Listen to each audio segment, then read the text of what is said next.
તો ચોમાસું ગુજરાતની અંદર સક્રિય થઈને આગળ વધી શકે તેવા કેટલાક પરિબળો હાલમાં જોવા મળી રહ્યા છે। સૌથી પહેલા આપણે જણાવી દઈએ જે મોટી વાત છે, એક સાથે 8 સાયક્લોનિક સર્ક્યુલેશન વરસાદના એંધાણ લઈને આવી રહ્યું છે। ગુજરાત નજીક પાકિસ્તાનમાં સાયક્લોનિક સર્ક્યુલેશન છે। ગુજરાતની નજીક જે આ પરિસ્થિતિ આપ જોઈ રહ્યા છો, તો પાકિસ્તાનની અંદર એક સાયક્લોનિક સર્ક્યુલેશન છે, બંગાળની ખાડી અને આસપાસ 2 સાયક્લોનિક સર્ક્યુલેશન જોવા મળી રહ્યા છે। બંગાળની ખાડી વિસ્તારની અંદર 2 સાયક્લોનિક સર્ક્યુલેશન જે છે તે થયા છે। કુલ 8 માંથી 2 સાયક્લોનિક સર્ક્યુલેશન બંગાળની ખાડીમાં જોવા મળી રહ્યા છે। એક મારી પાછળ પાકિસ્તાનમાં આપ જોઈ રહ્યા છો જે ગુજરાતની ઉપર આવેલું છે। વધુ એક મહત્વની વાત, મહારાષ્ટ્રમાં પણ સાયક્લોનિક સર્ક્યુલેશન છે, એટલે કે ગુજરાતના દક્ષિણના વિસ્તારોની અંદર આ મહારાષ્ટ્રનું સર્ક્યુલેશન જે છે તે અસર કરી શકે છે। સર્ક્યુલેશનને કારણે આ એક પરિસ્થિતિ સાયક્લોનિકની જોવા મળી શકે છે। તેની સાથે કાશ્મીરથી પૂર્વોત્તર સુધી સાયક્લોનિક સર્ક્યુલેશનની આખી હારમાળા થઈ ગઈ છે, જે હું આપને બતાવવા જઈ રહ્યો છું। અહીંયા આગળ પશ્ચિમ બંગાળની આપણે વાત કરી 1 અને 2, પરંતુ આપ જોવા જાઓ તો 1, 2, 3 અને 4 એમ આખી હારમાળા જે છે તે અહીંયા આગળ સાયક્લોનિક સર્ક્યુલેશનની જોવા મળી રહી છે, અને જેની સ્પષ્ટ અસર ગુજરાત ઉપર શક્યતાઓ છે કે વરસાદને આગળ ખેંચવામાં, સારો વરસાદ કરવામાં મહત્વની ભૂમિકા ગુજરાતમાં તે ભજવી શકે છે। એક જે સિસ્ટમ છે એ ગુજરાતની ઉપર રાજસ્થાન પાકિસ્તાન પાસેના અહીંયા આગળ આપ જોઈ રહ્યા છો, વધુ એક સાયક્લોનિક સર્ક્યુલેશન આપ જોઈ રહ્યા છો મહારાષ્ટ્રમાં। તેનો મતલબ એ છે કે દક્ષિણ ગુજરાતના વિસ્તારોમાં તે જોવા મળશે।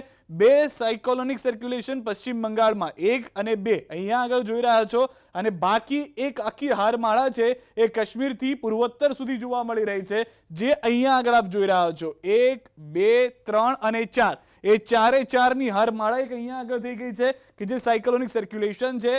દેશની અંદર કુલ આપ જોવા જાઓ તો આ એક સાથે 8 સાયક્લોનિક સર્ક્યુલેશન વરસાદના એંધાણ આપી રહ્યું છે, અને અનેક આગાહીકારો પણ કહી ચૂક્યા છે કે 20 થી 25 જૂનની વચ્ચે સારો વરસાદ થઈ શકે છે।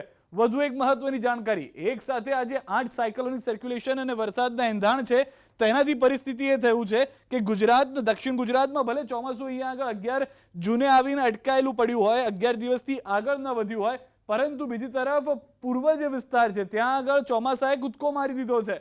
જે ચોમાસું છે તે કૂદીને આગળ આવી ગયું છે સીધું જ, અને હવે જે કવર કરતું જોવા મળી રહ્યું છે તેમાં મધ્યપ્રદેશ અને મહારાષ્ટ્ર તરફ આ કવર થતા દ્રશ્યો આપ જોઈ રહ્યા છો। મધ્યપ્રદેશનો જે વિસ્તાર છે કે જ્યાં આગળ આ ચોમાસું ઘૂસ્યું, મહારાષ્ટ્રને આખું કવર કરી લીધું છે। એટલે મહત્વની વાત એ છે કે જેટલા પણ પરિબળો હાલમાં જોવા મળી રહ્યા છે, તમામ પરિબળો સાનુકૂળ છે।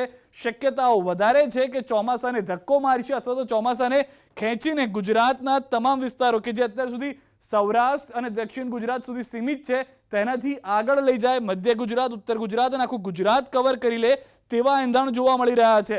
ચોમાસું વહેલું તો આવ્યું, પરંતુ એ સક્રિય ન થયું, પલાઢી મારીને બેસી ગયું, આળસ ખંખેરતું જોવા નથી મળી રહ્યું, જે આવનાર 3 થી 4 દિવસમાં થઈ શકે તે માટેના કેટલાક પરિબળો અહીંયા આગળ જોવા મળી રહ્યા છે। અને જે 8 સાયક્લોનિક સર્ક્યુલેશન છે તે શક્યતાઓના આધારે તેને ખેંચી ચોમાસાને આગળ લઈ જવામાં અને ગુજરાતમાં તમામ વિસ્તારમાં વરસાદ થઈ શકે તે માટે સાનુકૂળ વાતાવરણ ઊભું કરવાની શક્યતાઓ જોવા મળી રહી છે।